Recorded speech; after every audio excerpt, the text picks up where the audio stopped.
다음으로는 이제 탄소 이외의 원자가 고리 내에 포함되어 있는 그런 경우 방향족성인 화합물들이 만들어질 수가 있습니다. 그때 바로 헤테로고리 방향족이라는 표현을 쓰고 있어요. 헤테로는 이제 일반적으로 균일하지 않다. 다시 말해서 유기화학에서는 주로 탄소하고 수소로만 얘기를 많이 하게 되는데 주골격을 그 주골격 안에 탄소와 수소 외에 다른 원자가 포함되어 있는 고리 구조, 이런 것들을 전부 헤테로고리라고 부르고 있습니다.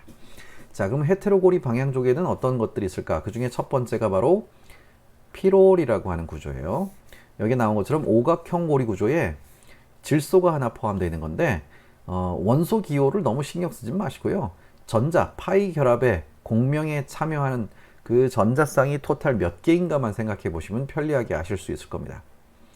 오각형 고리 구조에 좀 전에 파이 결합이 2개가 들어가 있으면은 이 자리에는 음전하를 가지기가 쉽다고 그랬어요. 근데 이제 여기엔 질소가 들어가 있기 때문에 이 질소에는 원래부터 비공유 전자쌍이 있습니다. 따라서 이 질소가 음전하를 띄지 않아도 공명에 참여시킬 수 있는 전자쌍을 이미 가지고 있는 거예요.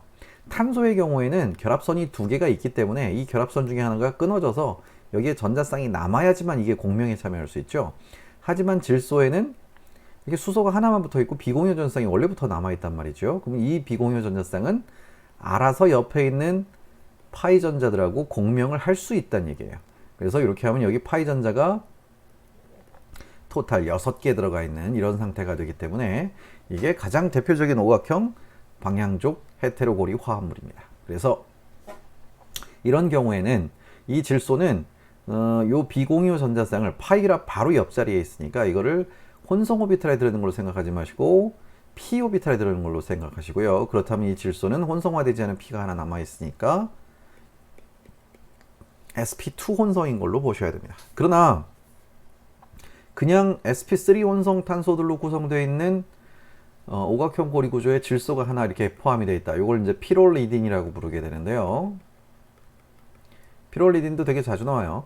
자, 아무튼 피롤리딘이라고 하는데 이때 이 질소의 비공유 전자쌍, 이 비공유 전자쌍은 그냥 sp3 혼성 오비탈에 들어있는 걸로 생각을 하셔야 됩니다. 이거는 공명을 하지 않으니까요. 그냥 혼성화된 오비탈에 들어있는 걸로 보셔야 돼요. 그래서 이건 반발 전자쌍으로 생각해서 VSAPR 이론에 의해서 얘는 이 질소는 삼각뿔 형태를 가지겠구나 하고 예상해야 되겠고요. 여기는 공명을 할 수 있기 때문에 이거는 평면 구조로 생각을 하셔야 되겠죠. 평면. 이런 식으로 생각해 보시면 되겠습니다. 그래서 여기에 나와 있는데 뭐 이 화합물은 이제 이름은 피롤이라고 부르게 되고요. 넘버링을 할 때는 이렇게 항상 헤테로고리에서는 헤테로 원자를 1번으로 주는 경향이 있습니다. 그래서 여기가 1번, 2번, 3번, 4번, 5번. 그래서 여기에 만약에 이렇게 메틸기가 하나 딱 붙어 있다. 그럼 여기서부터 1번, 여기 2번, 3번, 4번, 5번 이렇게 하시면 되겠죠.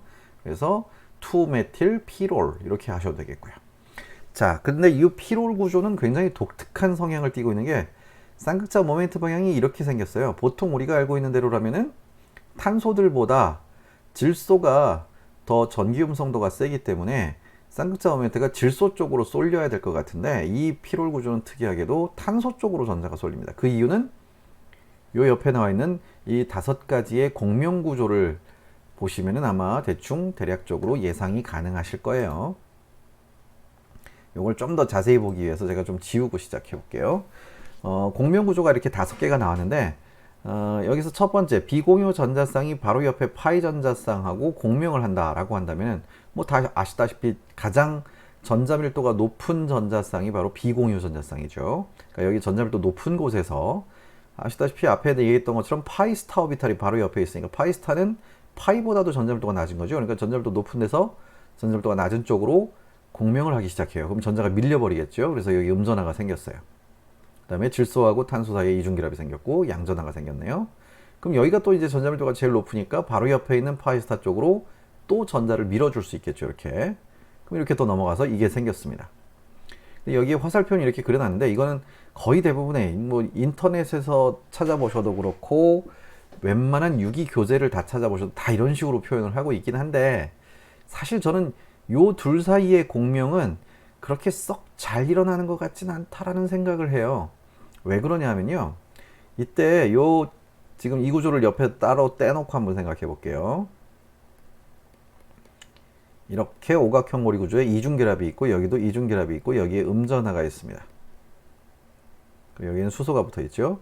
이 음전하를 띠고 있는 요 비공유 전자쌍은 어쨌든 전자쌍이 이렇게 있어요. 근데 요 질소하고 여기 양전하 띠고 있는 질소와 탄소의 이중결합을 보시면요. 이 파이 전자가 이렇게 p 오비탈을 공유하고 있는 거지만 여기에 파이 스타 오비탈을 생각해 보세요. 여태까지는 이 앞에 공명까지만 해도 이 질소의 비공유 전자쌍이 제일 전자밀도가 높고 그 옆에가 파이 스타니까 전자밀도가 비교적 낮아요. 그래서 거기로 넣어준 거예요. 그럼 여기 비공유 전자쌍이 전자밀도가 높고 여기 파이 스타도 역시 전자밀도가 낮아요. 그러니까 전자를 넘겨준 거예요. 근데 여기서는 질소의 전기 음성도가 워낙에 세니까 거기다 또 질소는 양전하를 띠고 있어요. 그러면 이 파이 전자, 탄소와 질소의 파이 전자는 대부분 질소 쪽으로 왕창 쏠려 있을 것이다 예상할 수 있습니다. 이 파이스타는 우리가 알고 있는 일반적인 파이스타가 아니라 전자밀도가 매우 높은 파이스타를 가지고 있겠구나 하는 걸 예상할 수 있습니다. 이건 마치 뭐랑 비슷하냐? CO 이중결합이 이렇게 댕겨 먹었을 때 파이 전자가 산소 쪽으로 치우쳐서 탄소 쪽 파이스타는 전자밀도가 낮지만 산소 쪽 파이스타는 델타 마이너스가 되는 전자밀도가 매우 높은 그런 상황일 것이다 하고 예상할 수 있어요. 그러면 여태까지 봤었던 파이스타는 전자밀도가 다 낮아서 공명을 아주 원활하게 잘 했는데 여기서는 어떨까요? 이 비공유 전자쌍이 여기 질소 쪽의 파이스타로 전자를 넘겨주기에는 전자가 또 이쪽으로 쏠려 있어요.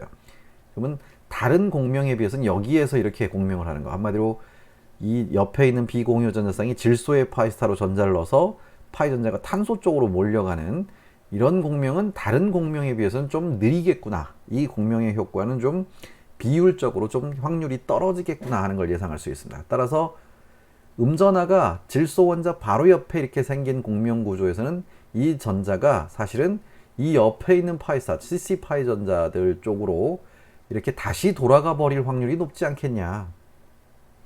반대쪽으로 해도 마찬가지예요.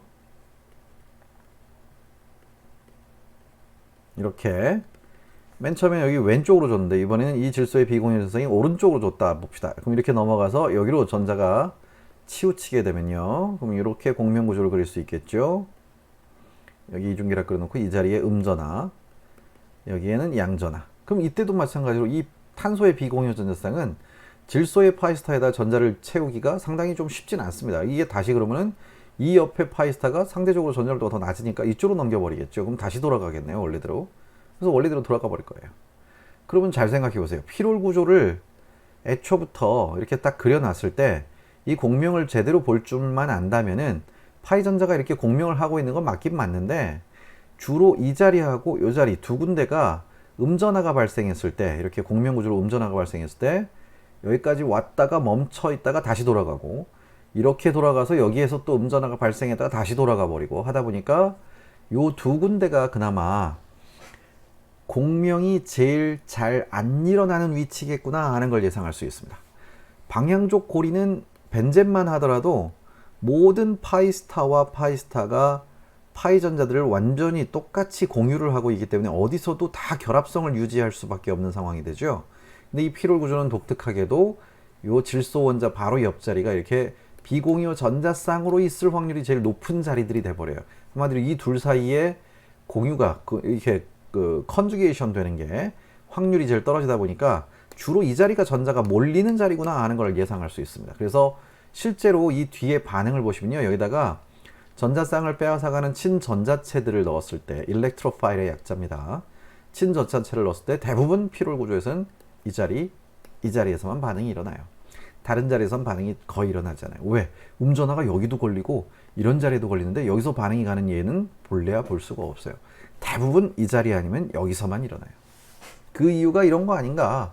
물론 이제 이거는 저 혼자만의 뇌피셜이긴 한데 그래도 이렇게 풀면은 또 다 생성물을 유추해낼 수가 있거든요. 그러니까 이런 생각도 한번 해보실 필요가 있지 않을까.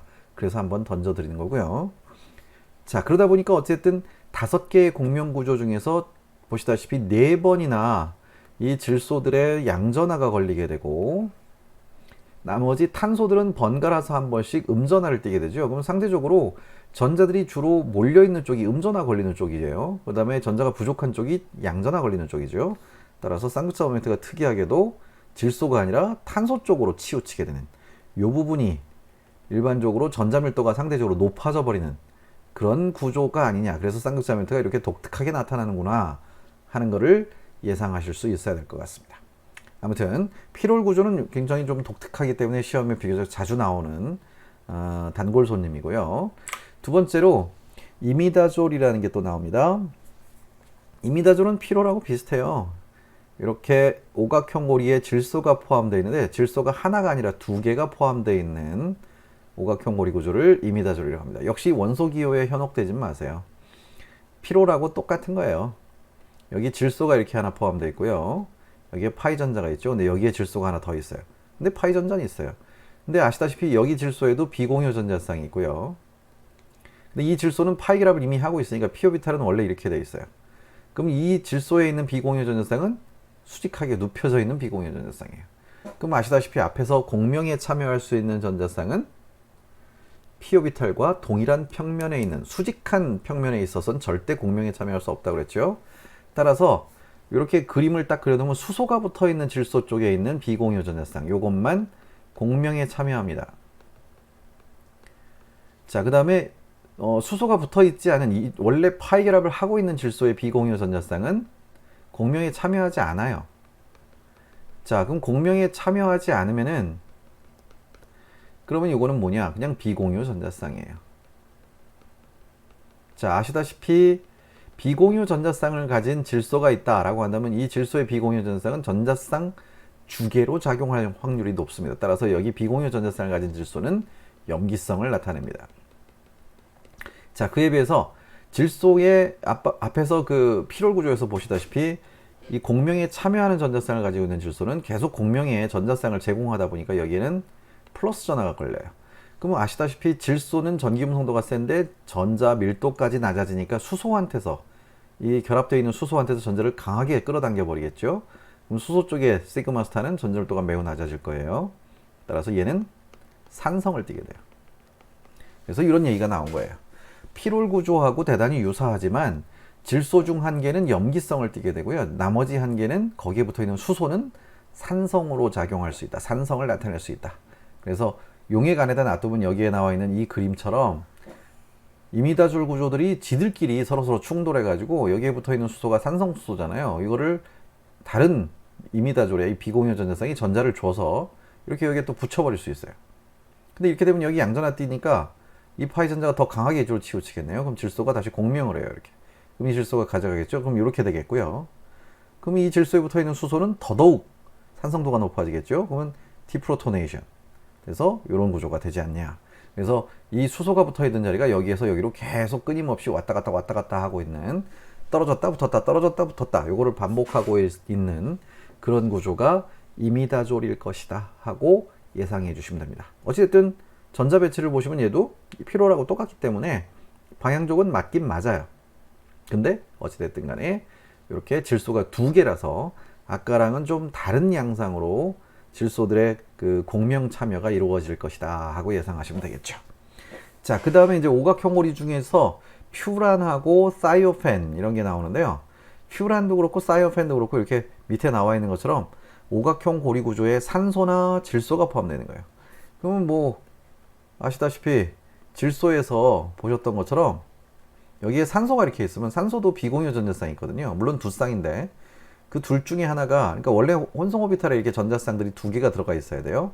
근데 옆자리에 파이 전자가 있으니까 이 파이 전자의 파이 스타 오비탈, 전자밀도가 낮은 파이 스타 오비탈 때문에 전자를 이렇게 인력을 받게 돼요. 그럼 전자가 이렇게 약간 비스듬하게 있던 오비탈이 이렇게 세워지겠죠. 끌려가니까. 그래서 결국에는 산소 원자를 sp2로 보셔야 돼요. 방향족성을 띠는 게 훨씬 에너지적으로 이득이 크기 때문에 하나는 비공유 전자쌍 중에 한 쌍은 p오비탈에 들어있고 나머지 한 쌍은 그냥 이렇게 비공유 전자쌍으로 있는 걸로 생각하시면은 우리가 알고 있는 일반적인 방향족 전자 배치를 그대로 가지게 된다 그 얘기죠. 그래서 6개의 파이 전자가 공명을 하고 있어요. 따라서 요 피롤 구조도 좀 전에 여기 옆에 그려져 있는 공명 구조 보시다시피 피롤에서 했었던 것과 마찬가지로 이렇게 산소가 하나 포함되어 있지만 방향족이다 하고 얘기할 수 있습니다. 근데 이제 피롤과는 좀 다르게 쌍극자 오멘트는 살짝 여기로 치우칩니다. 강하진 않아요. 원래 그냥 아무 파이 결합이 없는 오각형 고리 구조면요, 이게 테트라하이드로퓨란이라는 건데 이건 쌍극자 모멘트가 비교적 커요. 앞에서 배웠었죠? 이게 THF예요. 그 용매 효과 부분에서 제가 소개해드렸던 겁니다. 극성 비양성자성 용매라고 소개했던 그 THF 중에 하나인데, 요거는 극성이 강해요. 근데 얘는 극성이 그렇게 강하진 않습니다.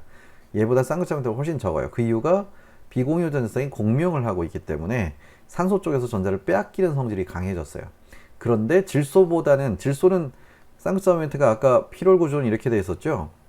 질소 쪽에서 탄소 쪽으로 이렇게 치우쳐 있었단 말이에요. 근데 그것보다는 산소가 공명에 참여시켜주는 효과가 좀 떨어진다는 얘기예요. 왜? 얘가 질소보다 전기음성도가 더 세서 다른 원자한테 전자를 제공하는, 그러니까 핵전하가 더 크니까 공명에 참여하는 효과도 떨어질 거고, 거기다 또 시그마 전자를 땡겨버리는 유도 효과도 강하게 나타나고 있기 때문에, 그래서 그 효과가 커서 이렇게 쌍극자 모멘트 방향이 좀 바뀐 것 뿐이다. 하지만 공명에 참여시켜주는 효과는 여전히 있기 때문에 이 쌍극자 모멘트가 이렇게 원래 나타나야 되는 것보다는 작게 나타나는 것이다. 이 정도로 이해를 하시면 될 것 같습니다.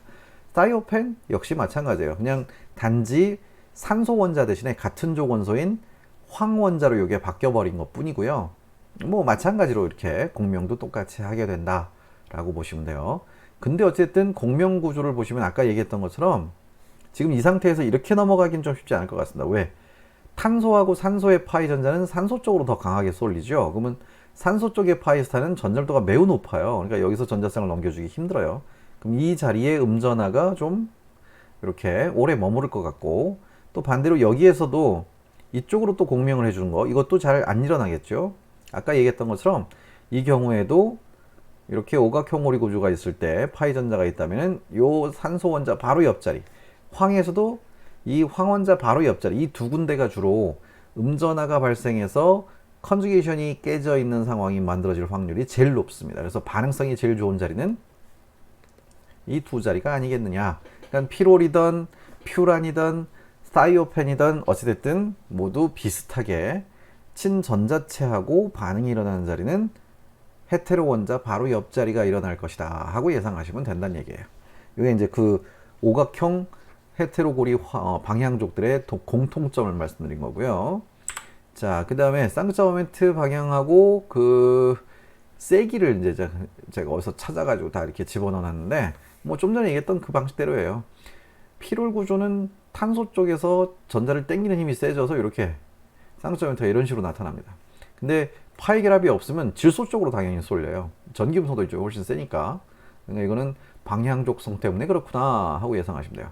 근데 요 질소 원자보다 좀 전에 얘기했던 것처럼 산소 원자가 좀 더 전기음성도가 세다고 그랬죠. 그래서 이쪽으로 당기는 효과가 유도 효과가 있어요. 그 다음에 공명에 참여해주는 효과는 질소랑 뭐 비슷하다라고 보시면 되겠고, 그러니까 그게 유도 효과가 오히려 강해져 버렸기 때문에 아주 약하지만 0.7이라고 하는 비교적 작은 값을 가지는 이런 쌍극자 모멘트 값이 발생하게 되는 것이고요.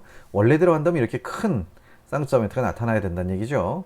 이 숫자가 이렇게 차이가 나는 것은 공명 효과 때문에 전자를 기여해주는 효과가 상쇄돼서 그렇다라고 보시면 됩니다.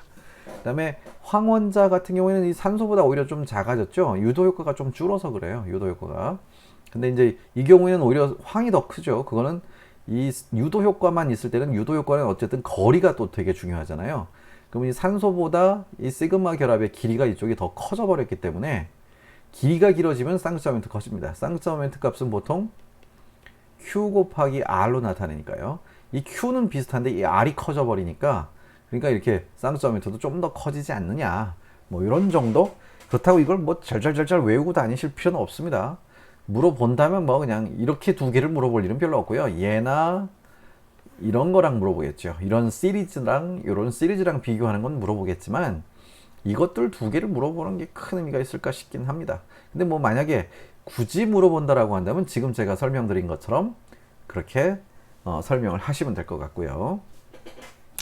여기까지는 이제 오각형 고리 구조들을 쭉 헤테로 방향적으로 이제 설명을 드린 거고요. 그 밑에 이제 육각형 고리가 나옵니다. 피리딘이라고 하는 게 나오는데요. 피리딘. 육각형 고리 구조. 벤젠하고 똑같아요. 여기 전자배치까지 다 그려놨죠.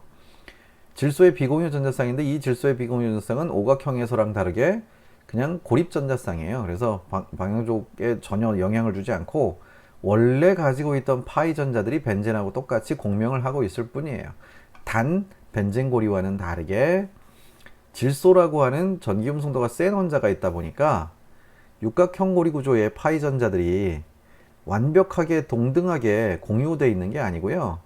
이 파이 전자가 탄소들끼리만 이루어져 있으면 어쨌든 다 똑같은 원자니까 전자들이 완전히 고르게 똑같이 나눠 먹겠죠. 이렇게 공명을 하고 있을 거예요. 근데 이번에는 질소가 있으니까 여기만 오면은 이상하게 원자 핵의 핵전하가 세요. 그러니까 이게 돌아다니다가도 여기에 이 질소가 있는 자리에, 바로 이 질소 있는 이 자리에 오래 머물겠죠. 핵전하가 크니까요. 그래서 상대적으로 이 질소 쪽이 전자밀도가 높고요. 탄소 쪽은 전자밀도가 좀 낮은 상황이 만들어질 수 있습니다. 그래서 이거는 쌍극사멘트가 질소로 치우쳐 있어요. 그래서 이렇게 보시면은 주로 이제 탄소하고 질소의 파이 전자를 질소가 뺏어가겠죠. 그러니까 여기에 이렇게 양전하가 걸리시고, 그게 공명을 또 이렇게 해버리면은 이 자리에 또 양전하가 걸리시고, 이렇게 공명을 해버리면 여기에도 양전하가 걸리시네요. 따라서 질소 원자를 기준으로 해서 이렇게 피리딘 구조가 있으면 여기에 델타 플러스, 여기에도 델타 플러스, 이 자리도 델타 플러스가 걸리니까 이번엔 특이하게 오각형 고리하고 다르게 친전자체를 넣어줬다. 친전자체와 반응을 한다 라고 한다면 친전자체는 주로 여기 세 군데를 피해서 나머지 이 자리나 이 자리에서 반응을 해야 되겠네요. 됐죠? 그 다음에 또 하나 오각형 피롤 구조는요, 앞에서도 보셨다시피 탄소들이 주로 마이너스 전하를 띠게 돼요. 이렇게. 그러니까 전자가 많다는 얘기인데, 그러니까 친전자체하고 반응은 빨리빨리 잘 일어날 겁니다. 근데 그에 비해서 피리딘 구조는 양전하가 발생해요. 여기 그렇다고 음전하가 생기는 건 아니고요. 그러다 보니까 얘보다는 얘가 어떻게 돼요? 느려요. 그러니까 여기가 더 빠르게, 친전자체하고 반응은 더 빠르게 하고, 얘는 친전자체와 반응이 더 느리게 될 것이다. 이런 것까지도 연결시켜서 같이 생각을 해 보실 수 있어야 될 것 같고요. 자, 그 다음 피리미딘이라는 게 마지막으로 하나 더 나왔는데요. 이렇게 질소가 두 개 들어가 있는 겁니다. 근데 이 두 질소가 똑같은 거예요. 그러니까 여기 질소에도 비공유 전자쌍이 있고 이 질소에도 비공유 전자쌍이 있습니다. 그래서 이렇게 뭐 파이 전자는 요거랑 똑같아요. 그러니까 여기에 질소 하나만 더 집어넣으면 돼요. 근데 그러다 보니까 질소 두 개가 요 사이로 전자를 이렇게 잡아당기는 쌍극사메트가 발생하겠죠. 근데 문제는 이 중심에 껴있는 탄소한테서, 이 탄소한테서 왼쪽에 있는 질소도 오른쪽에, 위쪽에 있는 질소도 서로서로 전자를 땡기다 보니까 이게 다 탄소로 이루어져 있을 때보다, 그러니까 여기에 피리딘처럼 5개의 원자는 탄소고 하나만 질소일 때는 이쪽에서도 저쪽에서도 다 자기 쪽으로 끌어가 버리면 되는데, 이제는 그렇게 전자를 땡길 수 있는 질소가 두 개가 되다 보니까 여기로 땡기는 힘하고 이쪽으로 땡기는 힘이 상쇄돼 버려 가지고 질소 한 개당 전자 밀도는 오히려 피리딘일 때보다 낮아져요. 그래서 피리딘보다는 약한 염기성을 띠게 된다. 왜? 여기는 전자 밀도가 더 높으니까 이 전자 밀도가 높으면은 남한테 전자를 주기가 더 쉽겠죠. 이거는 땡기는 힘이 서로 질소끼리 상쇄돼 버리기 때문에 조금은 더 약해졌다. 뭐 이런 식으로 유추를 해 보시면 될 것 같습니다. 이런 것들 말고도 헤테로고리 방향족들이 되게 여러 가지가 있는데 일단은 기본적인 구조들은 이렇게 제가 소개를 해 드렸고요.